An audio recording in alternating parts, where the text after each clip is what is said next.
correct it one by one, the students will be, might get desmotivated, I think. So I would just combine them and just mention to the student the problems that they have in their writings, rather than correcting word by word. So I tell the student, okay, I think you have a problem with your word choice. And then I give the student like various examples from their writings. Or I think you have a big problem with grammar, you know, see how you structure sentences. So I focus on like the broad thing, not on a certain word. Because at this level, you want them to learn the skills, not just be able to write correct sentences. The last thing actually, which is I discuss the writings for this advanced class. I discuss the writings individually. So I bring the student to my office, if the student, especially if the students are having a big problem in writing, and then I start discussing the rubric. And I never actually post any corrections on the blog, because this could be a problem for the students, because like that they would take it like, you know, bad way. And this I wanted actually to show you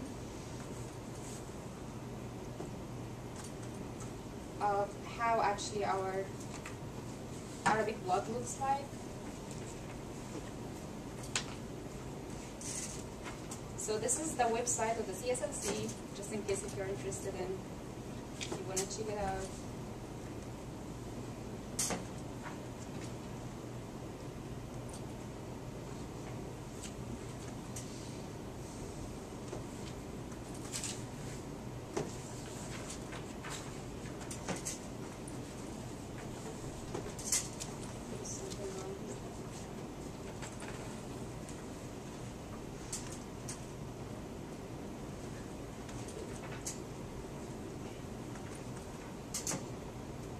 Okay, so this is the class that I'm talking about.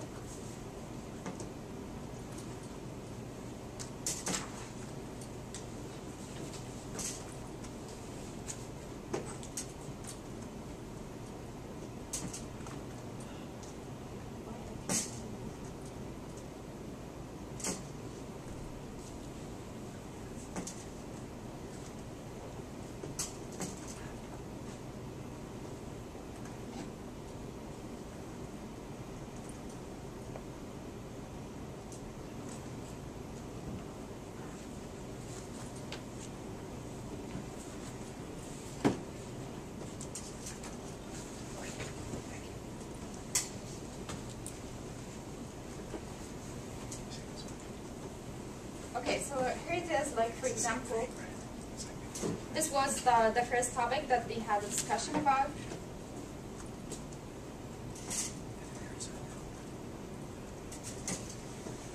So you can see here the students post, and then it goes all the way down. And then you have here a comment by one of the students, and then you have another student's post. And then you have 3 comments for that particular student.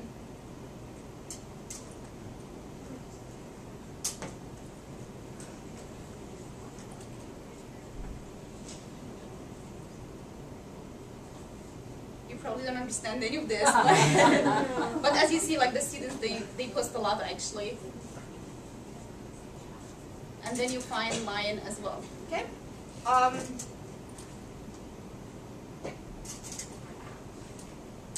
And for the digital stories, as I told you, I usually use it actually as an assessment tool. So for the final project, I ask the students to write a script of a 15-minute story. And it doesn't have to be a story like as a story, as I said. And then they post the draft on the blog. So again, they are under this pressure. And they also correct a peer story. And then they create the story, their own story, and then they present it in the class. And my role is that I provide, again, guidance. I review the drafts, and I evaluate the digital story projects using the rubric that I gave you earlier. And I have actually a sample.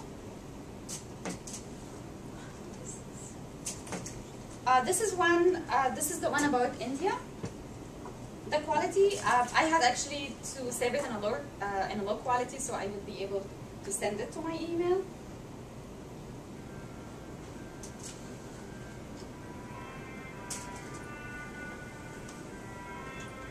You want to turn the mute on. Let's mute. Oh, and it's not hooked up either. You gotta plug in the speaker cord needs to plug in.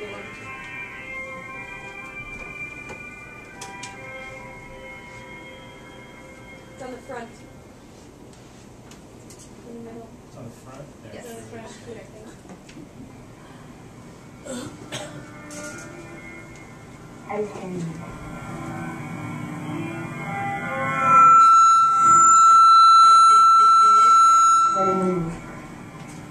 Oh, the microphone is on. Push the microphone away.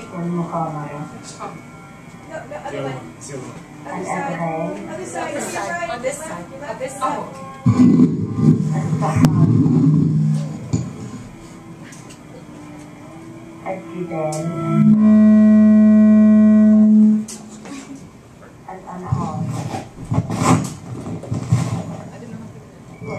Is there a way to turn it off? Or?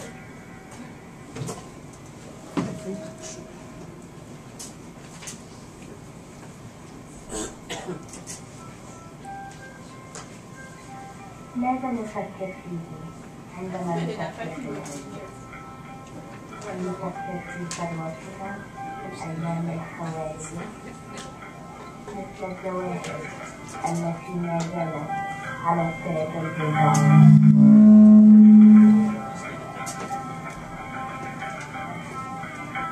أو العادة القديمة التي تنطوي توزيع كيلوغرامات من الذهب إلى الفقراء سنويا.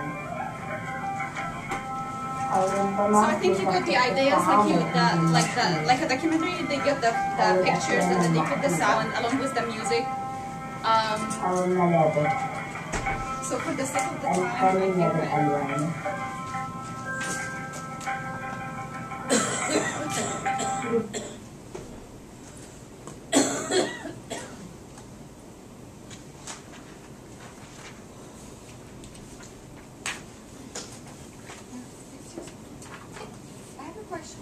blog, do you ask them to do it regularly or a certain number of blog? times during about the blogs, yes? Or are it's every week post actually. any time? No, every week. Every week I tell them. Every week they post about the topic that we discussed actually throughout the week.